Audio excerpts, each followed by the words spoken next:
అతమును ఆరాధనారూపం అంటారు యజుర్వేదము. అయితే వేదముల యొక్క చివర ఉపనిషత్తులు ఉంటాయి. ఉపనిషద్ అని ఎందుకంటారంటే అది గురువు గారి దగ్గర కూర్చుని శిష్యుడు నేర్చుకుంటాడు. అది శిథిలము కానటువంటి జ్ఞానము. అందుకే వేదము రాజశాసనంలా మాట్లాడితే ఉపనిషత్తు దగ్గరికి వెళ్ళేటప్పటికీ గురు శిష్యులు ఇద్దరూ మాట్లాడుకుంటారు. మాట్లాడుకుని అది జ్ఞానమునకు ఆలవాలమై ఉంటుంది. అది శృతి యొక్క చివరి భాగముల ఎందుంటుంది. శృతి ఇన్ని చెప్పినా ఎవరి గురించి ఎవరిని ప్రతిపాదన చేస్తుంది అంటే భగవంతుణ్ణి ప్రతిపాదన చేస్తుంది. వేదము యొక్క అర్థము, వేదము యొక్క తాత్పర్యము, వేదము చేత ప్రతిపాదింపబడినది భగవంతుడే. కానీ అమ్మా వేదము తెలియచ్చేమో, వేదము చేత ప్రతిపాదింపబడిన వాడు తెలియాలంటే నీ అనుగ్రహం ఉండాలి. నువ్వే చూపిస్తావు. నేను మీకు ఒక ఉదాహరణ చెప్తే మీరు బాగా పట్టుకుంటారు. ఏదో ఏమండి గోపాలకృష్ణ గారి ఇల్లు ఎక్కడా అన్నారు. ఎందుకు మీకు అని అడిగాను. గోపాలకృష్ణ గారిని చూడాలనుకుంటున్నానండి అన్నారు. గోపాలకృష్ణ గారి ఇల్లు ఇదిగో 3వ సందులో 2వ ఇల్లు. ఇలా వెళ్ళండి, 3వ సందు వస్తుందా అటు తిరగండి, మీ కుడి చేతి వైపు 2వ ఇల్లే గోపాలకృష్ణ గారిది. అటు ఇటు బొగడ చెట్లు ఉంటాయి, మీకు అది గుర్తు. ఇప్పుడు తెలిసిపోయిందా ఇల్లు ఎక్కడో? వెళ్ళాడు. ఇల్లు తెలియడం ప్రధానమా, గోపాలకృష్ణ గారిని చూడటం ప్రధానమా? గోపాలకృష్ణ గారిని చూడటం ప్రధానం. ఇప్పుడు గోపాలకృష్ణ గారిది ఇంటికి వెళ్ళి తలుపు కొట్టాడు. ఎవరో అన్నాడు. అయా నేను విశాఖపట్నం నుంచి వచ్చానండి, మిమ్మల్ని చూడడానికి వచ్చాను. ఇప్పుడు కుదరదు, నేను దీక్షలో ఉన్నా, ఇవాళ చాలాసేపు అనుష్ఠానం చేసుకోవాలనుకుంటున్నాను. సాయంకాలం అయ్యప్ప స్వామి దేవస్థానానికి వస్తాను, అక్కడ ప్రవచన కార్యక్రమాన్ని నిర్వహించాలి, నేను అక్కడికి వస్తాను, అక్కడ కలవండి. ఇప్పుడు కుదరదు. గోపాలకృష్ణ గారి ఇల్లు తెలిసిందేమో, గోపాలకృష్ణ గారి మాట విన్నారేమో, గోపాలకృష్ణ గారిని చూశారా? ఆ వచ్చిన వాడు అన్నాడు, అయ్యా నన్ను చాగంటి కోటేశ్వరరావు పంపించారండి, మిమ్మల్ని ఒకసారి ఇప్పుడు చూడొచ్చని. ఓ గురువు గారు పంపించారా అని తలుపు తీశారు. నా మీద ఉన్న గౌరవం ఇచ్చారు. ఇప్పుడు గోపాలకృష్ణ గారి దర్శనానికి గోపాలకృష్ణ గారి ఇల్లు తెలియడం కారణమా? కారణం కాదు. గోపాలకృష్ణ గారిని చూడ్డానికి గోపాలకృష్ణ గారి యొక్క అనుగ్రహము కారణము. ఆయన సంతోషపడ్డారనుకోండి, నేను మీకు కనపడతాను అంటే తలుపు తీస్తాను. అంటే ఇల్లు తెలిస్తే గోపాలకృష్ణ గారు ఎక్కడ కనపడతారు? కనపడరుగా.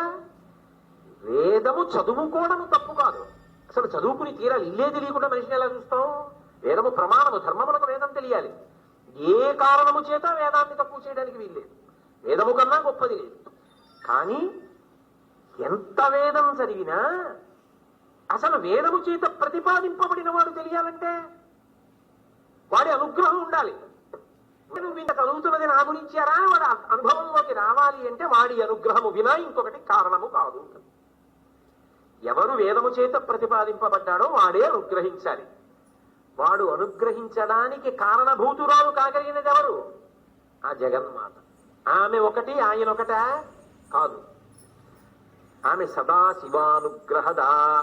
ఆమె తలుచుకుందనుకోండి మాయా అన్న తెరపైకెత్తేస్తుంది.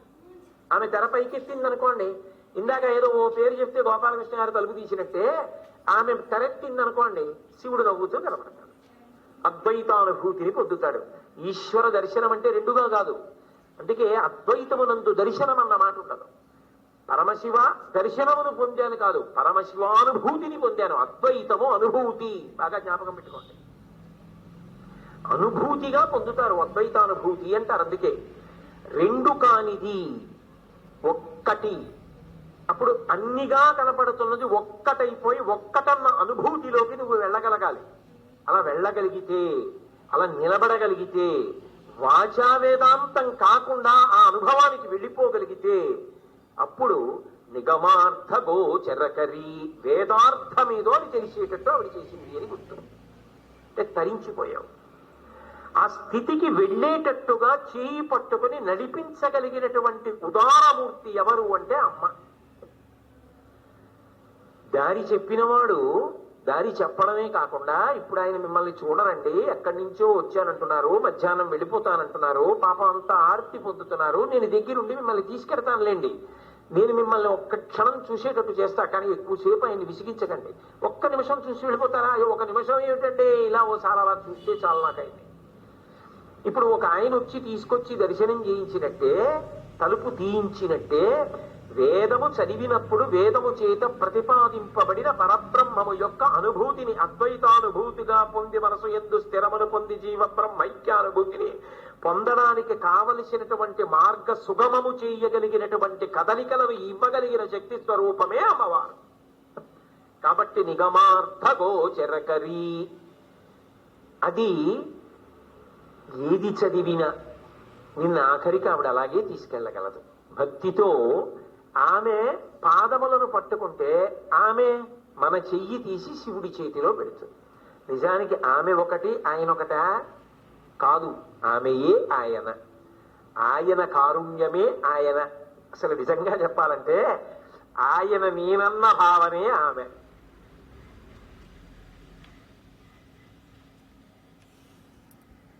అనుమానమా? ఆమెయే ఆ ప్రణవం ఏదైతే ఉందో ఆ ప్రణవమే అమ్మవారి రూపాన్ని పొందింది. కాబట్టి అమ్మా నువ్వు నిగమార్థ గోచరకరీ ఓంకార బీజాక్షరీ కాదు, ఆమెయే సృష్టి స్థితి లయ చేస్తోంది, అందులో అనుమానం ఏముంది? ఆమెయేగా లోపల ఉన్న శక్తి స్వరూపం. అమ్మలగన్నయమ్మ ముగురమ్మల మూలపుటమ్మ చాలా పెద్దమ్మ సురారులమ్మ కడుపారడి బుచ్చినయమ్మ తన్ను లోనమ్మిన వెల్పుటమ్మల మనంబున ఉండెడియమ్మ దుర్గమాయమ్మ కృపాబ్దినిచ్చుట మహత్వ కవిత్వ పటుత్వ సంపదల్ అల్లా పోతన గారు. కాబట్టి ఆ తల్లి ఓంకార బీజాక్షరి మోక్షద్వార కవాట పాటనకరి కాశీపురాధీశ్వరి. ఆమె ఏం చేస్తుంటుంది అంటే మోక్షద్వార కవాట పాటనకరి, మోక్షము అనబడేటటువంటి దానికి ఉన్నటువంటి ద్వారమునకు ఆమె అడ్డగడియగా ఉంటుంది. ఇది ఎక్కడిదో తెలుసా ఈ మాట? శంకరాచార్యుల వారు తీసుకున్న ఈ మాట నిజానికి దుర్గా సప్తశతిలోది. దుర్గా సప్తశతిలో అర్గళా స్తోత్రము అని ఒకటి ఉంది. అర్గళా స్తోత్రం మహాశక్తివంతం, నిత్యపారాయణ చేస్తుంటారు కొంతమంది పెద్దలు. ఆ అర్గళ అన్న మాటకు అర్థం ఏంటంటే బారుమాను అని అర్థం. ఇప్పుడు అలా ఉందో లేదో నాకు తెలియదు. తలుపులు వేసి లోపల నుంచి ఇలా ఓ గడియ వేసేవారు. ఆ గడియ ఇలా తిప్పితే యువతల తలుపుకి ఇలా పట్టుకోవడానికి ఇలా అమరిక ఉండేది. ఆ గడియ వచ్చి అందులో పడుతుంది. అది గట్టిగా తోసేస్తే తలుపులు వస్తాయి. కానీ రెండు తలుపులకి అటు ఇటు కూడా ఇలా చేతులు ఇలా పెట్టినట్టుగా ఇనపవి అమరిక ఉంటుంది. అందులో ఏం చేస్తారంటే రాత్రి అయిన తర్వాత ఓ పెద్ద కొయ్య దుంగ ఒకటి ఆ రెండు చేతులు లాంటి దాంట్లో పడేస్తారు అడ్డంగా. ఇప్పుడు అది రెండు తలుపులకి లోపల అడ్డంగా ఉంటుంది. బయట నుంచి లోపలికి ఏమైనా వస్తుందా? ఇంకా ఇక బయట నుంచి లోపలికి ఏం రాదు. అంటే ఆమె అర్గళ అవుతుంది, బారుమాన్ అవుతుంది, అడ్డగడి అవుతుంది. ఎలా అంటే ఏ బయటి విషయము వలన విషయ సుఖముల కొరకు లోపల మనసు కదలకుండా చేసి నిలబెట్టి ఏకాగ్రతనిచ్చి మనసు భగవంతుని యందే నిలబడేటట్టు చెయ్యగలిగిన శక్తి స్వరూపము ఏది ఉన్నదో ఆమె అర్గళ. ఆమెయే. నువ్వు చెయ్యగలిగినంత చేసావు, భక్తితో కూడిన కర్మాచరణము చేసావు, దీనికి ఫలితము నీకు పాత్రత, అర్హత కలిగింది. ఇదిగో నీకు జ్ఞానం ఇస్తున్నాను, దీని వలన నీకు విడుదల. ఇప్పుడు ఆమెయే బారుమాను తీసేసి గడియ తీసి తలుపులు తీసి వెళ్ళిపోతుంది. విడుదల. తలుపులు తీసి బయటికి పంపించేస్తే తలుపులు వేసి కూర్చోబెట్టేది ఎందుకు? చిత్తశుద్ధి కొరకు. తలుపులు తీసి పంపేది ఎందుకు? ఇక మళ్ళీ రాకుండా ఉండవలసిన అవసరము కొరకు. శాశ్వత విడుదల మోక్షము. కాబట్టి ఇప్పుడు ఆ గడియ వేయాలన్నా గడియ తీయాలన్నా ఎవరి చేతిలో ఉంది? ఆవిడ చేతిలో ఉంది. ఆవిడ ఆ గడియ వేసిందనుకోండి, ధరించడానికి కావలసినటువంటి వ్యవస్థని పొందాడు. ఒకవేళ ఆవిడ ఆ గడియ వేసి తీసి బయటికి పంపించేసింది అనుకోండి, వాడు విడుదల పొందాడు. ఆవిడ గడియ వేయడం మానేసింది అనుకోండి, ముందు గడియ వేయలేదు ఆవిడ. నీ ఇష్టం తిరగమా, అన్ని లోపలికి వస్తుంటాయి, దుమ్ము ధూళి అన్ని పడుతుంటాయి లోపల. ఈ చెత్తంతా పట్టుకు తిరుగుతుంటాడు. విషయ సుఖముల లంపటత్వమును పొందుతాడు ధర్మాన్ని వదిలిపెట్టి. ఇక వాడికి బయటికి వెళ్ళడం అన్న మాట ఇది. అసలు మోక్షద్వార కవాట పాటనకరి, అసలు విడుదల అన్నది ఇవ్వడానికమ్మా బారుమాను తీయగలిగిన దానికి నువ్వు ఒక్కదానివే. వేసినా నువ్వే, తీసినా నువ్వే. నీ పాదములు పట్టుకున్నాడు, కదలికలు లేకుండా ఎలా ఉంటాడు? అంటే ఉంటాయి కదలికలు, కానీ ఏమైపోతాయి? ఈశ్వరానుగ్రహము కొరకు ఈశ్వరుని వైపుకి తిరిగిపోతాయి. కమలాక్షునర్చించు కరములు కరములు శ్రీనాథు వర్మించు జిహ్వ జిహ్వ, సురరక్షకుని చూచు చుట్కులు చుట్కులు శేషసాయికి బ్రొక్కు శిరము శిరము, విష్ణునాకర్ణించు వీనులు వీనులు మధువైరిద విలిన మనము మనము, భగవంతు వలగును పదములు పదములు పురుషోత్తముని మీది బుద్ధి బుద్ధి, చక్రహస్తుని ప్రకటించు చదువు చదువు, కుంభినీదవు చెప్పెడు గురుడు గురుడు, తండ్రి హరిచేయుమని హరి చేరుమని ఎడి తండ్రి తండ్రి. ఏది చేసినా భగవదర్పణంగా భగవత్కార్యంగా చేస్తాడు తప్ప నా కొరకు చేసుకుంటున్నానన్న భావన కాదు. అది శుద్ధి చేస్తూ ఉంటుంది, ఎప్పుడు శుద్ధి చేసి పాత్రతనిస్తూ ఉంటుంది. నిద్రపోతున్నాడు, ఈ నిద్ర ఇచ్చేది ఎవరు? పరుపు వేసుకుంటే నిద్ర వస్తుందా? లేకపోతే ఏదో గాలి వేయడానికి సౌకర్యం పెట్టుకుంటే నిద్ర వస్తుందా? దోమలు రాకుండా అమెరికా పెడితే నిద్ర వస్తుందా? తలగడా పెట్టుకుంటే నిద్ర వస్తుందా? ఏమీ లేకపోయినా రైలు ఎక్కినా నిద్ర వస్తుంది. మనకి కటిక నేల మీద పడుకుంటే నిద్ర వస్తుంది. నిద్రకి సుఖంతో సంబంధం ఉంది భౌతికంగా. బయట చేసే ఏర్పాటుకి ఇన్ని ఉన్నా నిద్ర పట్టకపోవచ్చు. ధృతరాష్ట్రుడు లాంటి నిద్ర పట్టాలి అంటే ఆమె అనుగ్రహం ఉండాలి. యాదేవి సర్వభూతేషు నిద్రారూపేణ సంస్థిత నమస్తస్యై నమస్తస్యై నమస్తస్యై నమో నమః. ఇంకొక ఆలోచన రాకుండా ఆయన ఏం చేయకుండా ఉండిపోతారని మీరు అనుకోకూడదు. ఆయన అన్ని చేస్తూ ఉంటాడు మనలాగే. కానీ ఏది చేస్తున్నా మూలం అమ్మవారి దగ్గరికి వెడతాడు. కదలికలక ఆధారమును పట్టుకుంటూ ఉంటాడు. ఇంకా నేను ఇలా ఎంత చెప్పను? పానీయంబులు త్రావుచున్ కొడుచుచున్ భాషించుచున్ హాసలీలా నిద్రాదులు చేయుచున్ తిరుగుచున్ లక్షించుచున్ సంతత శ్రీనారాయణ పాద పద్మజుగళీ చింతామృతాస్వాద సంధానుండై మరచంతురారిసుకుడే తద్విశ్వమున్ భువరా. విశ్వమును మరిచిపోయాడు, విశ్వనాథుణ్ణి చూస్తున్నాడు. విశ్వమును అంటే ఆవిడ ఏం చేసింది? అందరిలాగే అన్నీ చేస్తున్నా అనవసరమైనవి లోపలికి రాకుండా బారుమాను పెట్టింది. అర్గళా ఇలా చేసి చేయించి చేయించి చేయించి ఏం చేసింది? అర్హత పొందేవరా అబ్బాయి జ్ఞానం ఇచ్చి మాయా అన్న అవనికని పైకెత్తి తిరోధానము నుండి అనుగ్రహము వైపుకి తిప్పి పరమశివుని ఎందు కలిపేయడానికి మాయా అన్న అవనికని పైకెత్తేసి ఎత్తేసినప్పుడు మళ్ళీ ఇంకోసారి బారుమాను తీసేసి అబ్బాయి వెళ్ళరా నాయన కలిసిపో అని. కాబట్టి ఇప్పుడు ఎవరావిడ?